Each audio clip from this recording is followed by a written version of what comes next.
I am your partner. No more. No less.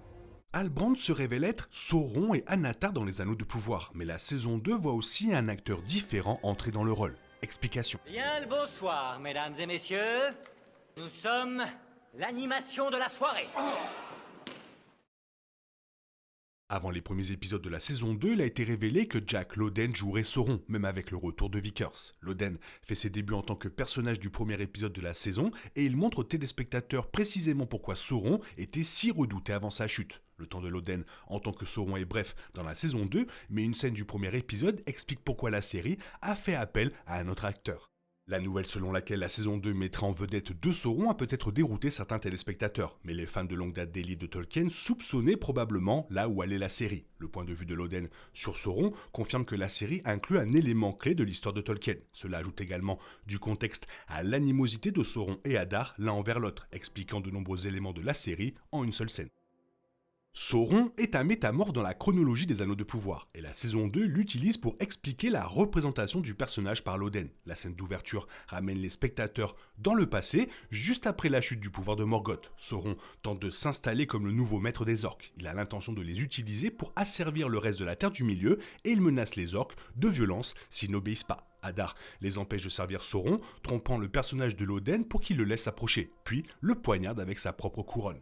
Adar tue Sauron au cours de cette scène, mais l'histoire du méchant en tant que métamorphe lui permet de se reformer plus tard. C'est pourquoi Lawden joue le personnage dans le premier épisode de la saison 2. Il n'a pas encore pris la forme de Halbrand, optant plutôt pour une autre forme. Cela renforce les pouvoirs de Sauron dans la saison 2 et prépare le terrain pour ses débuts en tant qu'Anatar plus tard. Vickers dépeint toujours Sauron comme Anatar, mais il n'est pas impossible que nous voyions une autre version de Sauron se former avant que la série Amazon soit terminée.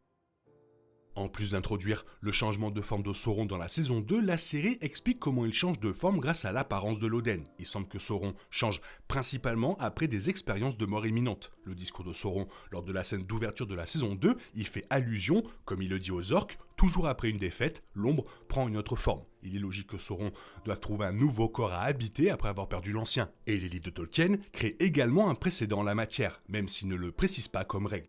Dans les livres de Tolkien, Sauron prend la forme d'Anatar après sa défaite avec Morgoth à la fin du Premier Âge. Comme personne ne le reconnaît comme Anatar, on peut supposer que sa forme originale est complètement différente. Sa forme Anatar marque son retour au cours du Deuxième Âge de la Terre du Milieu, et Sauron change une fois de plus après avoir été vaincu par la dernière alliance des elfes et des hommes. Il revient en tant que nécromancien au Troisième Âge, prenant la forme que nous voyons dans les films du Seigneur des Anneaux de Peter Jackson.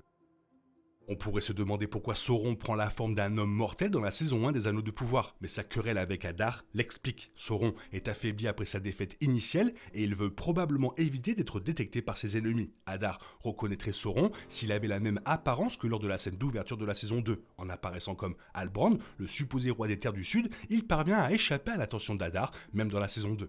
Il est possible que d'autres ennemis reconnaissent également Sauron sous sa forme précédente, mais prétendre être Halbrand lui permet de gagner la confiance des mortels et des elfes. Le fait qu'il soit apparemment un homme ordinaire fait que les gens le sous-estiment. Ils ne sentent pas le danger qu'il représente jusqu'à la fin de la saison 1, et sans annonce du retour de Sauron, il parvient à continuer à tromper des personnages comme Adar dans la saison 2. Cela montre à quel point Sauron est rusé et surtout son pouvoir de tromperie qu'il a à ses côtés.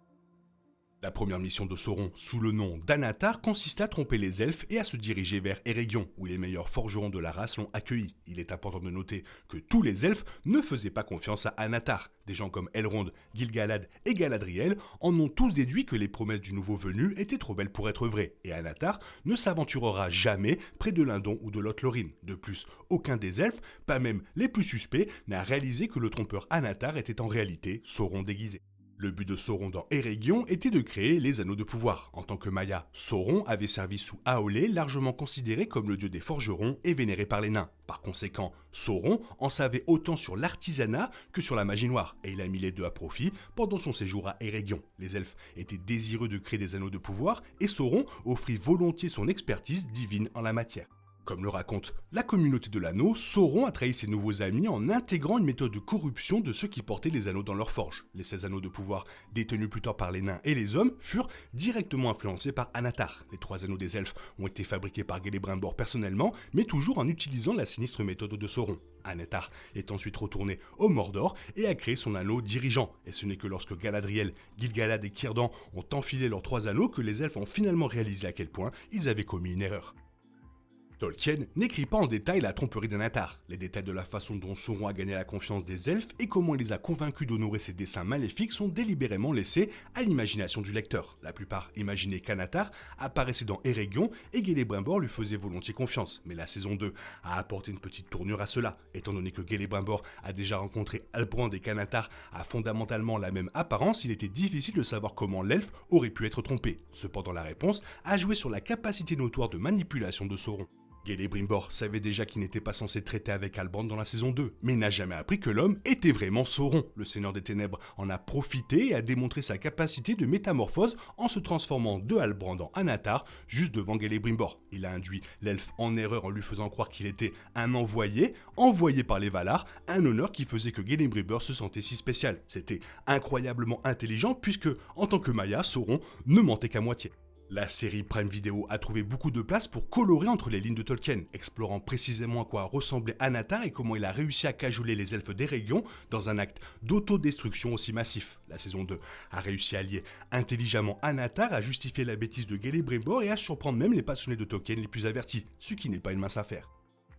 Les fans du Seigneur des Anneaux qui entendent pour la première fois les exploits d'Anatar se demanderont peut-être pourquoi Sauron n'a pas enfilé ce déguisement pour infiltrer la comté ou tromper Frodon pour qu'il lui remette l'anneau unique. La réponse est assez simple. Sauron va perdre sa capacité à changer de forme après le deuxième âge. Un incident va arriver et provoquer la colère divine. Dans le cadre de sa punition personnelle, Eru a volé la capacité du Maya à prendre une forme équitable. Après cet événement, Sauron ne peut donc que prendre sa forme sombre et terrible, celle que Peter Jackson décrit comme un ennemi imposant vêtu d'une armure noire. La véritable conception de cette forme restera jamais ambiguë, mais Tolkien fait à 2 reprises référence au manoir.